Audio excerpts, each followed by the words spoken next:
Sorry, आज मैं आपको अपनी दूसरी साइड ऑफ कहानी बताने में थोड़ा सा लेट हो गया।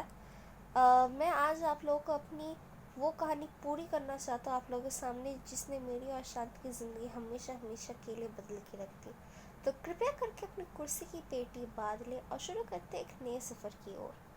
हाँ, तो मैं कहा था, हाँ वहीं पे जहाँ पे मैंने आप लोगों से ये कहा था कि मैंने और शांति ने अरेंज मैरिज की थी। एक्चुअली अरेंज नहीं, हम दोनों ने कोर्ट मैरिज की थी। Sorry for the mistake. हम दोनों ने कोर्ट मैरिज की थी, जिसमें क्योंकि हमारे दोनों के माता पिता नहीं थे, हम दोनों ही अनाथ थे। तो इस हमारे पास नहीं उस वक्त उतना बजट था कि हम लोग एक प्रॉपर वेल सेटल्ड वेडिंग कर सके। इसलिए हमने डिसाइड किया कि हम लोग कोर्ट मैरिज करेंगे। कोर्ट मैरिज करने के 4 महीने बाद अचानक से मैंने देखा कि शांति का पेट एकदम बलून की साइज़ में फूल उठा था। मैंने सोचा अभी तक तो मैंने शांति को उस तरह से छुआ भी नहीं, नहीं उस तरह से कांटेक्ट या फिर किसी भी तरह का संबंध बनाया, तो फिर शांति प्रेग्नेंट कैसे हुई। तब शांति ने मुझे पूरी बात बताई। उसने कहा कि उसका पुराना प्रेमी रोहन उसको छोड़ के चला गया था इसी हालत में, जब उसे पता चला था कि वो प्रेग्नेंट थी। ये बात सुन के मानो जैसे मेरे पैर से ज़मीन खिसक गई। मैं वाकई में बहुत ही ज़्यादा दुखी था। मुझे समझ नहीं आ रहा था कि मैं अब क्या करूं। फिर क्या करना था, मैंने सोचा कि बेचारी शांति का भी इसमें कोई कसूर नहीं है। अगर उसके प्रेमी ने उसको इस हाथ में छोड़ा तो इसमें इस बेचारी की क्या गलती है। मैंने तो इसे सहारा दिया है। अब उसके बच्चे को मैं ही पाल पोस के बड़ा करूँगा। उसके बच्चे को मैं अपना नाम दूँगा। ये सब सोच के मैं काफ़ी ज़्यादा इमोशनल हो गया और मैं बहुत मेहनत करने लगा। लेकिन तभी हमारे रिश्ते में मानो एक खटास सी आ चुकी थी। शांति मुझसे अब पहले की तरह उतने प्यार से बात नहीं करती थी, ना ही मुझसे पहले की तरह मेरा हालचाल पूछती थी। मैं बहुत गहरी सोच में पड़ने लगा कि आखिर ऐसा क्या हुआ है। क्या मैं अब उतना अट्रैक्टिव नहीं दिखता, या फिर मैं शांत को पहले की तरह प्यार ही नहीं करता। शादी से पहले जिस तरह से मैं उससे प्यार किया करता था, जिस तरह से मैं उससे बातें किया करता था, रात भर जाग जाग के, घंटों भर फ़ोन में बैठ के, क्या अब उसे ये सब कुछ अच्छा नहीं लगता, या फिर उसका मन अभी भी उसके पुराने प्रेमी के लिए अटका हुआ है। ये सब सवाल मैं खोज ही रहा था कि तभी एक दिन शांति मेरे पास आई, जब मैं अपना ऑफिस का काम कर रहा था लैपटॉप में। वो मेरे पास चाय का प्याला लेके आई और मेरे चेयर के पास वाले कोने में आके बैठ गई। मैंने उससे पूछा, तुम्हारी तबीयत कैसी है और बेबी कैसा है। उसने कहा, बेबी तो ठीक है, लेकिन आज मुझे तुमसे कुछ बहुत इम्पोर्टेंट बात करनी है। अगर तुम्हारे पास 10 मिनट हो तो क्या तुम मुझे अपना 10 मिनट का वक्त दे सकते हो। मैंने बिना झिझक की मैंने हाँ बोल दिया। मैंने, हाँ क्यों नहीं, बताओ। मैंने अपना काम वहीं पे रोक के मैं उससे बातें करने लगा। उसने मुझे सारी बात बताई कि मुझसे मिलने से पहले उसके साथ उसके पिछले जीवन में क्या क्या हुआ था। वो एक एक करके मुझे संक्षिप्त भाषा में बोलने लगी। मैंने ध्यान से सुनना शुरू किया। उसने कहा, तो पता है, तुमसे शादी करने से पहले, इनफैक्ट तुमसे मिलने से पहले, तुम्हें जैसे मैंने पहले भी कहा था कि रोहन मेरा पुराना प्रेमी था, लेकिन वो मुझे छोड़ के नहीं गया था। एक्चुअली उसका एक्सीडेंट हो गया था। मैं उस सदमे को झेल नहीं पाई। अपना घर बार सब कुछ छोड़ के मैं यहाँ रहने चली आई। वरना मैं भी तुम्हारी तरह, तुम जिस जगह रहते हो उस जगह पे, उसी सेम अपार्टमेंट में पहले कभी मैं और रोहन भी एक साथ रहा करते थे। Actually we both were in a live in relationship. इसीलिए मैं तुम्हारी बात सुन के, जब मैंने तुम्हारे घर को देखा, मुझे ऐसा लगा मानो कि मैं वापस से अपनी पुरानी दुनिया में वापस आ चुकी हूँ।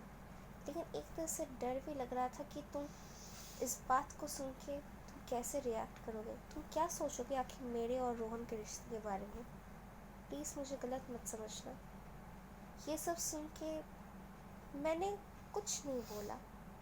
3 दिन से मैंने शांति से बात भी नहीं की। शांति को ये लगने लगा था कि मैं उससे गुस्सा था, जबकि ऐसा कुछ भी नहीं था।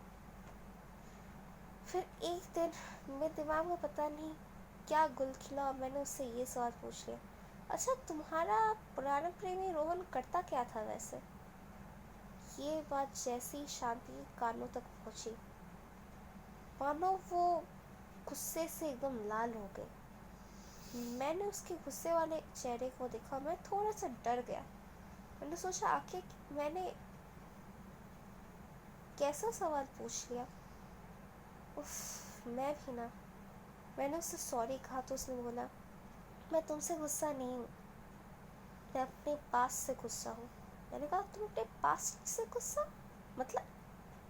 तो उसने बोला, तुम नहीं जानते, रोहन बहुत अच्छा लड़का था।